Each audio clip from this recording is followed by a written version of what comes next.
The Supreme Court takes up Trump's challenge to birthright citizenship, while the president purges what he calls activist judges from immigration courts. I think this is one of those big constitutional questions that, generally speaking, the Supreme Court is the final word. I'm Daily Wire Executive Editor John Bickley. Georgia Howe is off this morning. It's Monday, December 8th. This is Morning Wire.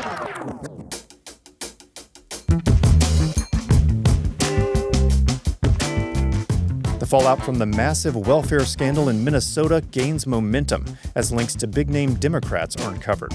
Massive fraud, lying, and theft and grift on a scale we've never seen before in American history. And Hollywood's shaken by one of the most seismic mergers in history as Netflix announces an $83 billion takeover of Warner Brothers. But will Washington stand in the way? Should they be allowed to buy Warner Brothers? Well, that's the question. They have a very big market share. Thanks for waking up with Morning Wire. Stay tuned. We have the news you need to know.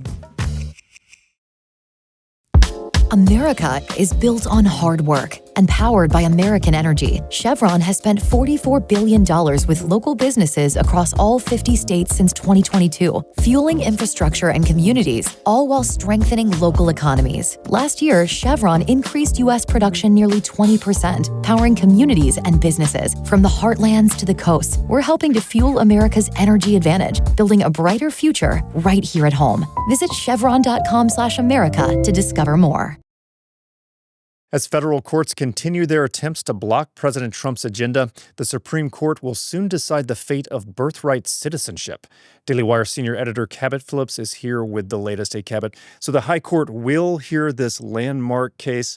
Let's start there. What do we need to know here? So this actually all starts back in January. On his first day back in office, President Trump signed an executive order declaring that children born in the United States to illegal immigrants and other temporary short-term visitors would no longer be considered American citizens. That order was immediately challenged by multiple lower federal courts. But on Friday, the White House got some major news. The Supreme Court has agreed to hear the case and ultimately will decide on the broader constitutionality of birthright citizenship.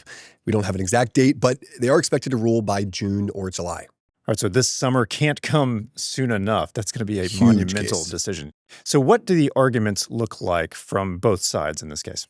Well, basically, this is all going to hinge on the interpretation of the 14th Amendment, which states, quote, all persons born or naturalized in the United States and subject to the jurisdiction thereof are citizens of the United States. Now, supporters of birthright citizenship say that sentence includes virtually everyone born on U.S. soil, whether you're legal or illegal. But opponents say that those born to illegal immigrants are not, quote, subject to the jurisdiction of America, meaning that they're not actually Americans. Essentially, the White House says that birthright citizenship was originally a good-intentioned provision meant to extend citizenship to the children of former slaves after the Civil War.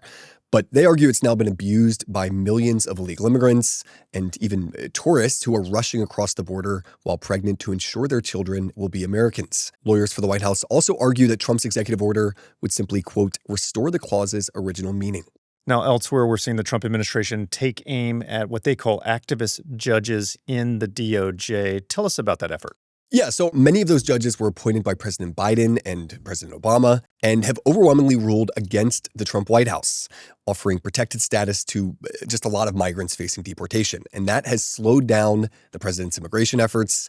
And now it appears that he's removing a significant number of those judges to pave the way for mass deportations. Immigration judges are appointed by the Attorney General, unlike other judges across the country. They serve at will, meaning they can be let go by the DOJ, in this case, the Attorney General, at any point, basically for any reason.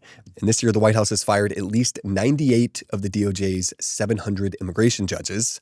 For their part, the White House did seem to concede that the firings were targeting those that they viewed as activist judges. They said, quote, after 4 years of de facto amnesty for hundreds of thousands of aliens, the DOJ is restoring integrity to our immigration system. So they see this as simply cleaning house, and that's within their power to do so. Some positive developments for the Trump administration legally, but there's also been a bit of a setback in the James Comey case. What just occurred? So just quick refresher here, the Justice Department back in September charged former FBI director and long-term political opponent of Donald Trump, James Comey, with lying to Congress for claiming that he had never authorized any of his colleagues to anonymously leak information to the press regarding the FBI. At the time, prosecutors submitted private messages between Comey and a close friend of his, Columbia University President Daniel Richman. At one point, he allegedly encourages him to talk to a specific reporter, telling him to, quote, make him smarter regarding a story. And then when an article was written the next day, Comey again allegedly wrote to that friend, well done, my friend. So that would certainly seem to contradict his testimony that he had not told a friend to go to the press. However, on Saturday night, a U.S. district judge granted Professor Richman a temporary order that will block prosecutors from using his communications with Comey as evidence in their case. This judge ruled that Richman's Fourth Amendment rights were potentially being violated. Now, the White House has signaled that they will move forward with this case and try and get charges using other evidence if they have to, but it could make their case a lot harder in proving that he lied to Congress. Well, as we've covered, Trump from day one has been fighting the legal battles on multiple fronts. Yeah. Don't expect that to let up anytime soon. Cabot, thanks for reporting. Absolutely. This episode is sponsored by Lumen. You know what I've realized? When your metabolism is actually working the way that it should, you feel it everywhere. More energy, better sleep, the whole deal.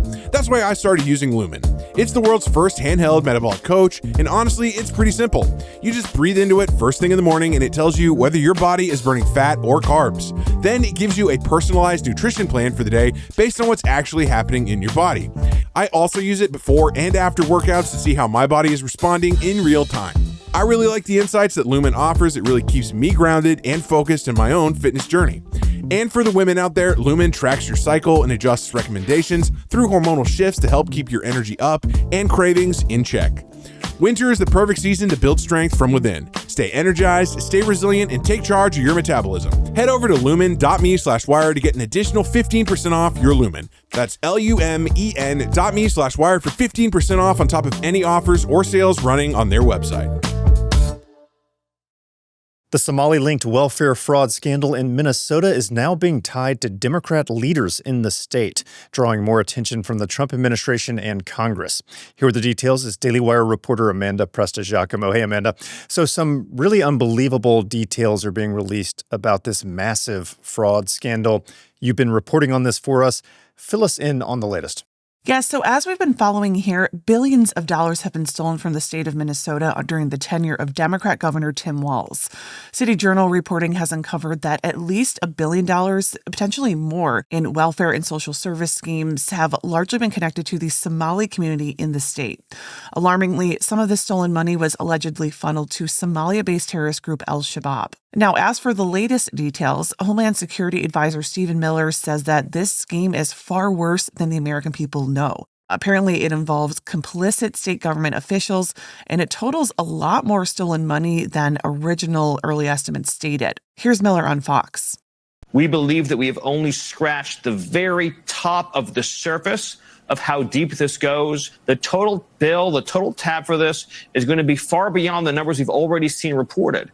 We believe the state government is fully complicit in this scheme, and we believe that what we are going to uncover is going to shock the American people. Some of these schemes were pretty unbelievable. Fraudsters were stealing taxpayer dollars that were supposed to feed hungry children or help autistic children. Miller underscored the Somali ties to this fraud, connecting it to a larger conversation the nation is having about immigration, particularly when it comes to third world countries. Based on the records that we already have, and this is a significant undercount, by the way, 75% of the Somali population in Minnesota is on welfare. But that's likely a significant undercount of just how much of a financial burden the Somali refugee population is imposing on this country. Now, Miller said the administration believes state officials are complicit in this. What do we know about that claim? Reporting from the New York Post has tied Democrat Rep. Ilhan Omar to the scandal. Omar held parties at one of the key restaurants named in the fraud scandal, and she knew one of its owners, now convicted of stealing millions in fraud. Additionally, one of her own staffers has been convicted for stealing millions. Omar even introduced a bill that led to $250 million in fraud. She was asked about how these fraud schemes got so out of hand in Minnesota during an interview last week on CNN, and she was criticized online for seeming to brush this off or at least downplay the scandal. Here's her response. When you have these kind of new programs that are designed to help people, you're oftentimes relying on third parties to be able to facilitate. And I just think that a lot of the COVID programs that were set up, they were set up so quickly that a lot of the guardrails did not get created. There have also been questions about Governor Tim Walz and his oversight or lack thereof. We noted that the Treasury Department is investigating this scandal, and then just days later, House Oversight and Government Reform Committee Chairman James Comer announced a congressional investigation. A press release on that investigation noted that this fraud occurred on Tim Walz's watch and said that there were state efforts to cover it up and retaliation against whistleblowers who sought to protect taxpayer dollars. Walz is also taking heat right now for a new paid leave program that kicks off next month in the state. It allows employees to take off up to 20 weeks paid leave every year to care for a loved one or a newborn. And most notably, it apparently is open to, quote, undocumented workers. When Walz was asked if this program could leave the state open to even more fraud, here's how he responded. Well, aren't people going to abuse the program? How disrespectful to people to assume that all Minnesotans are scamming. I trust Minnesotans. Meanwhile, it seems like we're bracing for even more revelations about fraud in his state. Amanda, thanks for reporting. You're welcome. In a seismic shift for Hollywood, Netflix has struck an $83 billion deal to acquire Warner Brothers. The merger would potentially reshape the entertainment business for generations. Joining us now with the details on this massive deal is Daily Wire culture reporter Megan Basham. Hey, Megan. So just recently we talked about this no good, very bad year at the box office. Now with this Netflix news, it feels kind of like an end of an era for traditional movie studios. Can you walk us through the basics of this deal? Hey, John. Yeah, no kidding. So announced just days ago, Netflix's binding offer will give it not just Warner Brothers, the movie studio, but also HBO Max and some other streaming assets. And of course, it will also give Netflix about a century's worth of Warner Brothers intellectual property. So we're talking, everything from Lord of the Rings to Harry Potter, Friends, Batman, Superman, Looney Tunes. I could go on and on here. It's being called one of the biggest, if not the biggest mergers in Hollywood history. And it came after Netflix managed to outmaneuver or outspend competitors like Comcast and Paramount Skydance. So from a business and strategic standpoint, what does this deal do for Netflix and then the industry more broadly? Yeah, so Netflix has been in what you might call a content arms race with Disney and Amazon. So acquiring that Warner Brothers vault is going to give it some immediate massive firepower. So here's what Netflix co-CEO Ted Sarandos said. It's going to accelerate HBO Max's growth while blending Warner's theatrical expertise. But a lot of critics are concerned that if this deal goes through, Netflix is going to further shorten those theatrical windows, and it could decimate an already struggling movie business. And it's for that reason that you're hearing from a lot of creatives who are already telling us that they hate this deal. So director James Cameron just recently, as negotiations for the merger were going on, went on entertainment journalist Matt Bellany's podcast. Netflix would be a disaster. Sorry, so? Ted, but geez, Sarandos has gone on record saying theatrical films are dead. Outmoded, yeah. No, theatrical is dead, quote unquote. Theatrical is dead. So you think Netflix would be a disaster for Warner Brothers, but big tech. Warner Brothers would just become a streamer, and so now you've lost an actual theatrical major, and now you've just increased that avalanche, that sort of downhill trend. And Cameron's not alone in those feelings. So director Christopher Nolan, representing the Directors Guild, is planning to meet with Netflix to express their concerns. And you also have both the East and West Writers Guild openly announcing that they oppose this deal. They issued a statement to that effect, and they're looking to regulators to block it. Right. So on that point, you said if this deal goes through, how likely is it to be blocked? Yeah, that is the $83 billion question, because we are already hearing that regulators in the Trump administration don't like this deal either. And that opposition is bipartisan. So on the Republican side, we have Senator Mike Lee, who is the chair of the antitrust subcommittee, posting on X that Netflix should buckle up for an intense antitrust hearing.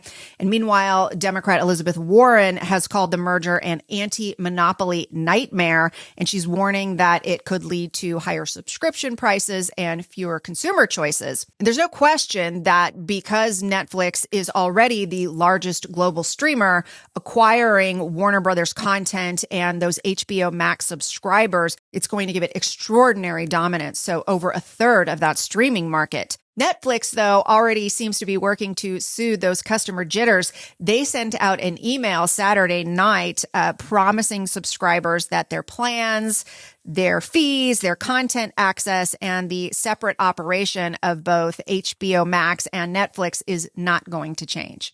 Well, we'll see if that holds, if this deal does in fact go through. Megan, thanks so much for reporting. Yep, my pleasure. Thanks so much for waking up with us. And if you're listening to the show, you can now watch the show free on Daily Wire Plus. We'll be back this evening with more news you need to know.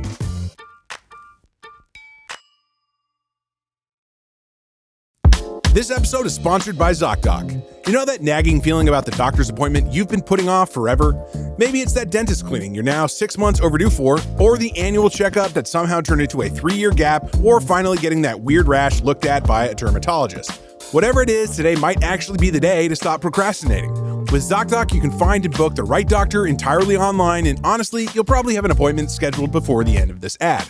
ZocDoc is a free app and website where you can search and compare high-quality in-network doctors and click to instantly book an appointment. They've got over 100,000 doctors across every specialty you could think of: mental health, dental, primary care, urgent care, you name it. Once you find someone who looks like a good fit, you can see their actual availability slots and book instantly, no more phone tag. Stop putting off those doctor's appointments and go to ZocDoc.com/wire to find and instantly book a top-rated doctor today. That's ZocDoc.com/wire. ZocDoc.com/wire today.